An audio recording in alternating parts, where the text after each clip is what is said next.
Billy Gill has been wanting to ask Ron Magill some questions for a while now because he saw some trophies in Ron Magill's office. We want to go through some of the other things in his office in a second, but is this different from the work office? No, this is still the work office. Billy, what was your question about what in the background there did you want to ask about? So I saw Ron put up a picture not too long ago. I think it was with Eric Spoelstra. It appeared to be in his office. And behind him, there were multiple, I believe, 2 or 3 Emmys that were just kind of hanging out in the background of the picture. But for some reason, that's not in the background you ever have with us. We just have, like, weird animal skulls. So, like, why is it that you have, like, the actual valuable things hidden, but then, like, the weird, like, murderer stuff out, like, in plain sight for the rest of the show? It's not that weird murderer stuff. I have the photographs of people that are very important to me, including my family and my friends. There's a skull there. I don't think trophies and awards are something that needs to be bragged about or shown or anything like that. People who put all their trophies and stuff behind them and stuff like that, that just to me is a symbol of insecurity. See, that's why I like you guys. Look, you got a picture of Cody sitting on the toilet. I love that. Okay, I want to be more real, and the real for me is my family and my friends, not trophies and awards. You're front and center for that Spoelstra picture there. You know? They were in the office, and where you were taking pictures that were being disseminated among the influencers, we saw your Emmys. Well, I can't ask Eric to sit down here. It's just when we stand there. Okay, enough with the flamingo pictures. Enough with all the other stuff you guys are rubbing in my face. Okay. By the way, that picture you're holding up there is not my flamingo picture. That's Tim Chapman's flamingo picture that he took a couple of hurricanes after Hurricane Andrew. Mine was the original. It's not that one. Mine's better than that one.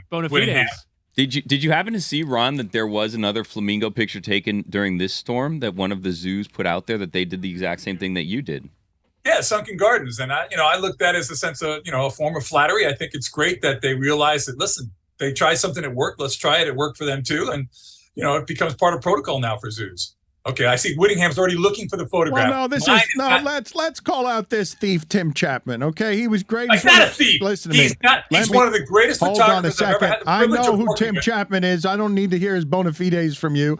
I will do the defending here. I will create the scandal. Tim Chapman is one of the great, not just South Florida photographers of all time, great American journalist photographer for sure. Absolutely. But in this instance, he's a thief who stole your work. Probably herded the flamingos into the bathroom himself, trying to grift off your great photograph. I don't mean to. I will say that Tim got a little too close. If you look at Tim's pictures, they're kind of like running away and huddling into the corner. I like to stay a little further back. I didn't want to stress out the animals, but Tim wanted a little bit more of an action shot, and they're kind of trying to run through the wall there to get away from him. See, this is what I'm saying. Now, that not just a thief and a grifter and a copycat, but also someone who startled the animals so that he could get the better photograph. Sounds like he's overrated. I mean, I would say Tim's picture is a little. Probably my fault, guys, because I should have said you should have stayed back a little bit more, Tim. Tim's not necessarily an animal guy. He's one of the best environmentalists I've ever seen. He's a champion for wildlife and for the environment.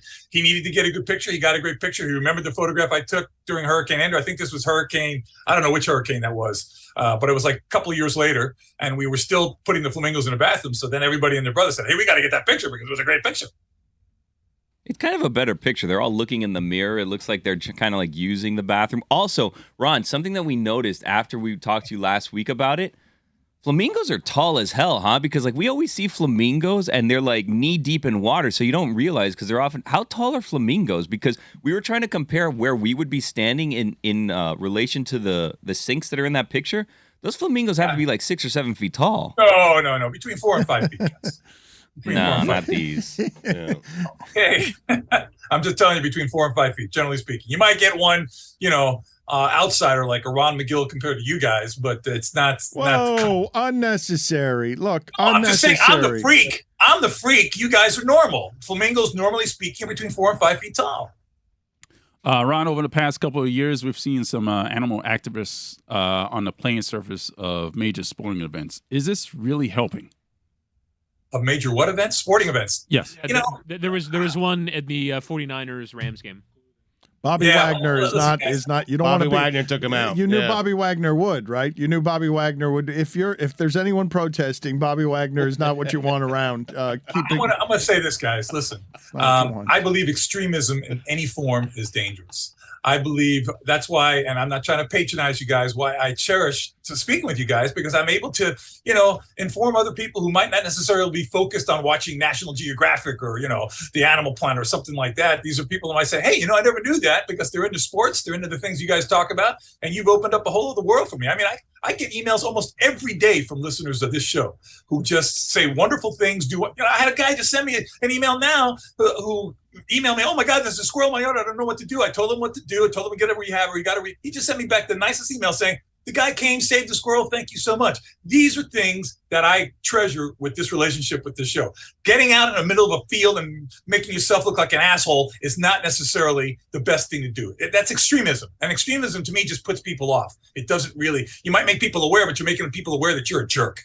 Put it on the poll, Guillermo, at Le Batard Show. Does asshole seem like even more of an insult when it's delivered by Ron Magill? Because he's a kind and decent man. But also, I'd also like, by the end of this segment, please, a top 5 list of people who will make you put down all of your principles if they're going to tackle you. I think Bobby Wagner should be somewhere on this list. It's a weird thing you're doing with Bobby there. No, it's not. I don't think it's weird. I always think of Bobby as being in the right place, doing the right thing. I don't wish to be tackled by him. I will put down all my principles at his feet and say, that's fine. Please don't tackle me. Also, Ron, the person who bothered you with a question about a squirrel in their yard, probably not exactly the best use of your time. They didn't bother me, Chris. They didn't bother me. You're very feisty today, Ron. I mean... No, I really am inspired by these people. They give me hope. They give me a sense of like, wow, we really are doing something positive on this show in a lot of ways. If you want to contribute to Ron Magill's substantive endowment, the work that he is doing in the animal kingdom is substantive and it is meaningful. Can you tell us, Ron, what is happening? I know the devastation of Hurricane Ian in Fort Myers and beyond. Stugotz, I don't know. Puerto Rico had like 25 deaths. We're at 100 and counting on just human life. And I also imagine that there's been great disruption of the animal kingdom, Ron. So I don't know how much help Fort Myers needs from you to take care of its animals, or if their animals have just been taken out. Well, no. The closest zoo there is the Naples Zoo, and I've been in communication with the director at the Naples Zoo. Things there so far, they've got some huge challenges, some flooding, some destruction, but I haven't heard of any catastrophic loss of life or anything in the animal collection. I'm still waiting to hear back from him again. We've kind of been in intermittent communication here. But the Naples Zoo, Tim Tetzlaff, who's the director out there, is a great guy. They have a great staff. They are going to go through some challenges, but we've made it very clear to them that we're here for them for whatever they need. I saw on social media, Ron, a video of the last surviving Tasmanian tiger that was recorded in 1933. They colorized the footage. It makes me think, what is the extinct animal that you think either the world or just you personally miss the most? Oh, that's a hard thing. I've always really wanted to see a dodo. I think the dodo bird seemed like something that was almost drawn as a caricature of an animal. It was a massive animal, and I would love to see a dodo. I think a dodo has become symbolic for extinct species. Ron, thank you for being on with us, buddy. Good talking to you. Appreciate the time, as always. Thank you, sir. Have a good week. Take care.